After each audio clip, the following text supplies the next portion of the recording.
I'd say at least for the most part.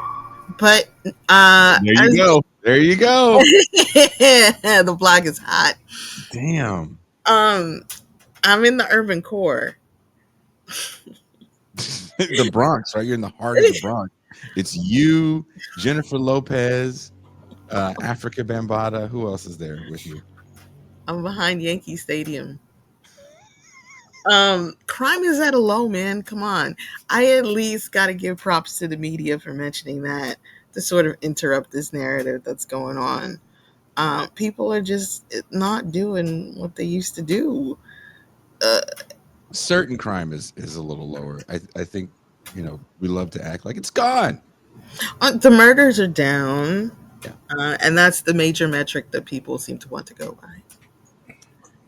But But there's other there's crimes that are still going on. there are other crimes, and I think that there are people who are biased against cities anyway, and it's not just a bias against black people or Latinos or quote unquote urban people. Mhm. I think some people just don't like cities, and they're going to be very upset about them anyway. They hear scary things about them. You can even see this rhetoric coming from someone like Andrew Cuomo running Mm. for mayor of New York City, talking like a suburbanite who does not live in the city, talking about how things are so out of control here and he needs to come in and take over because he has so much experience. But as far as Trump is concerned, as you mentioned before, he's been on this for a long time. It's a little bit of a callback to our episode about the Bronson age that we're in, Yeah. where it seems like Trump has had a vigilante streak in him for quite a while. He was inflamed, enraged by the rape of this woman in Central Park, this white woman in Hmm. Central Park. And he took out those ads in four major newspapers in New York City, calling for uh, the the age of being tried as an adult to be Yes. 14 years old. And it seems like he's back on that again. He wants to see this in DC and all of these urban centers now. And who would have thought that the guy who took out those ads, who was in all those gossip columns in the 80s, would become president? And him saying this would actually have real consequences and mean something. Well, it meant something then, but it means something entirely different now. I mean, Pascal, you were an older teenager. Actually, no, you were already in college in '89 when that happened. Correct. Were you out of New York by that time? I went to college in New York. I was at Hofstra University on Long Island. How did that affect you? Were you and It your was kids? devastating to hear. I mean, listen, man. I remember when the Central Park jogger thing went down, and there was. I mean, one of the things you have to remember about New York City in the late '80s, there was a rash of racialized kind of events Yeah. going back to Bernard Getz, to Yusuf You said Hawkins, Mhm. to Howard Beach. Howard Beach. So this was just a culmination of all of the energy in New York that made it seem like a racial powder keg.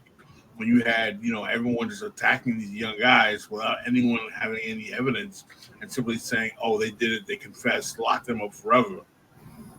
And then we find out some years later that there was no DNA evidence to actually confirm them to have been the perpetrators of the crime. It's it's Mhm. uh it's really typical of the kind of politics that I witnessed in my teenage, young adult years. Toussaint, around that time, you were still double dutching with those little plastic things in your hair. I was. That just makes me think of that horrible Double Dutch song. The Jeez. double Dutch. That one. Exactly. Is that really what set us back as a people? We were talking about how people thought rap was so violent. It's like that was the song. They're like, once they start speaking this Negro gibberish, it's a slippery slope, America. You listen to the Fat Boys and tell me there's a God. Run DMC is raising hell. They're wilding. They're wilding in the streets. Have you seen Disorderlies? I remember I rented Disorderlies. I begged my mom to rent Disorderlies from a 7-Eleven. You like 7-Elevens. You do. Do you remember when 7-Eleven rented movies? Are you guys old enough to remember that? I don't remember. Well, I didn't frequent them, so. But yeah, wow. Pascal's old enough to remember going to the drive-in and accidentally on purpose putting his hand around a young lady. Hey. Oh. The old Richie Cunningham. What do you think? I'm the Fonz or something? You know, Black Fonz. He found his thrill on Blueberry Hill. Yeah, just did one of these little hole in the popcorn. Ooh. That's advanced. Well, when you have a, I Rock a Z at the drive-in, and I Rock Z. The only people who drive the I Rock Z's were the Italian kids. That's how you can pull all the bad white bros. You had T-tops. You had to have T-tops. Pascal, it's pronounced prosciutto. Thank you. Get it right.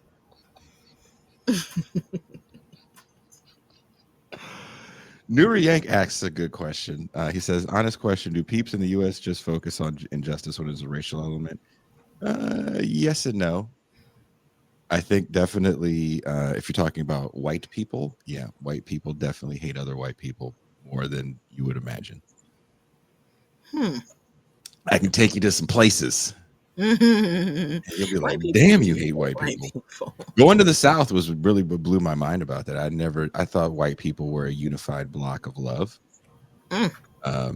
And going to the South, I was like, man, you really hate these poor people. They would talk about them like they were just like vermin. Yeah. And historically, that's been the case.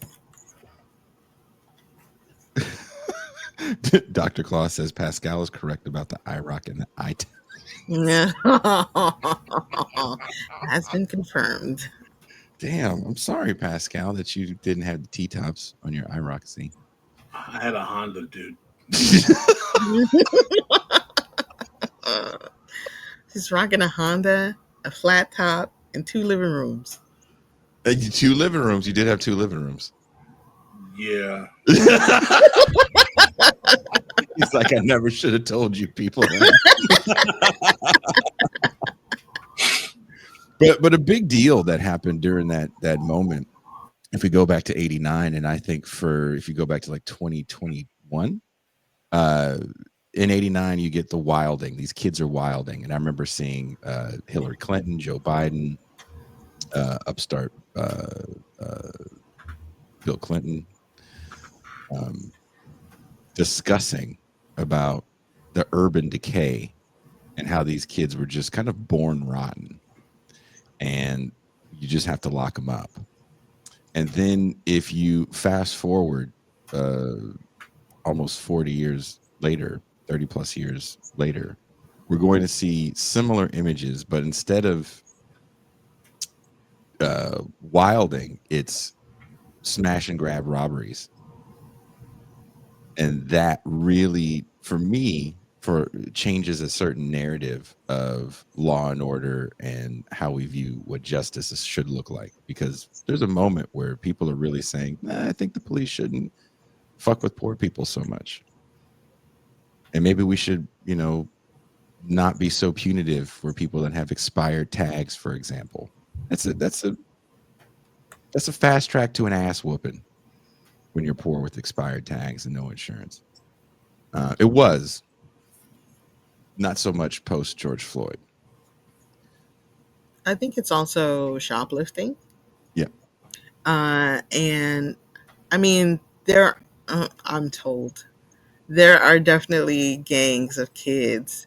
It's run by adults, but you kind of hire the kids to do the shoplifting because you know that if they get in trouble, they're probably just going to get off. And that is something that Trump mentioned, not the shoplifting gangs and those kinds of plans, but he has this idea in his head that these young kids are getting into trouble because they know they can get off, which is why you should make them charged as adults as young as 14. Well, they changed the shoplifting law in California, and they're making it even more punitive, kind of going back to what it was in the 90s, even though we saw that that was a failure in the 90s. Right. But for some reason, I don't know, why do you guys think that shoplifting has replaced truly violent crime as something that needs to be stopped and causes a lot of fear? Why do you guys think is the case? I can't call it. I mean, it seems like maybe because property crimes are in an age of precarity that we have right now in the kind of post 2008 era, to ring a certain type of way for people and members of society, since people are basically more scant to have their property, that any type of attempt to take what they have angers them a little bit more. I mean, if you steal my car, I can't get to work. And if I can't get to work, my boss doesn't care if I lose my job because you stole my car. It would be pretty fucked up. I, There was a couple in Fresno. Sorry to cut you off. I do want to finish this point. There was a couple in Fresno that there was a rash of robberies, and this is where I get mad when people say crime is down all across the board. Like, so there's nothing to worry about. It's like certain crimes are down. And you really have to understand why others are up and why people would be angry. And this is kind of what Pascal's hitting on. So a lot of people work multiple jobs, and some of those multiple jobs revolve around their car, especially if you live in a state like California. In Fresno, California, a couple baited criminals with a bait car. They made their own bait car, and they would come out. They had cameras on the car and beat the shit out of the people with bats. And they ended up getting caught because the neighbors eventually called the police on them. But at first, I think this went on for like 3 months, because it's not like you can get your ass beat and call the cops. Like, hey, why did you get assaulted? I was trying to steal this car that had the keys in it. And then the owner came out and beat the shit out of me with aluminum baseball bats. Eventually, people saw this barbarity and they were like, okay, it's enough. Like, you're not stopping, you're not helping. And these people eventually got arrested. Wow. I think well, let me just say, I think that those are robberies, and certainly, I think Americans are sensitive to property crimes. We don't realize how much like property rights underlies what we think of as American life and American law. But we're talking shoplifting, or if we're talking shoplifting, that's something else. I think people are annoyed by having the Irish Spring locked up when they go to Walgreens. Talk about white people hating white people. They don't want the toothpaste, the extra strength, the Gree locked up. It is crime sort of affecting their everyday experiences and making it unpleasant and cumbersome. I think it has a lot to do with these drugstores. I just want to say CVS, Walgreens, Rite Aid, all of those stores, horrible. They're often in these poorer neighborhoods where you won't find a supermarket, but you will find those drugstores. And you will find snacks in those drugstores. So you can't get an apple, but you can get hot Cheetos. And you can get drugs. Yeah. I think that that's one reason why it's like these crimes are sort of affecting your everyday life, even if you're not a victim of a crime. I think these stores are hysterical. They report to the media all kinds of things. They complain a lot. There's even an idea that maybe they were trying to replace their own security with police so that they wouldn't have to pay security anymore. And Yeah. it's schemes and suspicions and things like that that people don't necessarily think of, but it's one of those things like seeing unhoused people all around that makes you feel like crime is up, even though the stats are down. I mean, I think it all works together. I don't know if you guys feel the same way. Like what you're talking about with getting drugs at the CVS, like that. We've said this before on the show that there's a crime industry 30 years ago that is Mm-hmm. very violent, but it exists because of a lack of jobs. Now, that crime industry that existed 30 years ago doesn't exist to the same level it existed before because all of those drugs have been totally legalized and privatized. Granted, crack is still illegal, but there's tons of other shit that is not, Mm-hmm. right? Fentanyl, oxy, Adderall, Mm-hmm. marijuana, psychosicillin, gambling.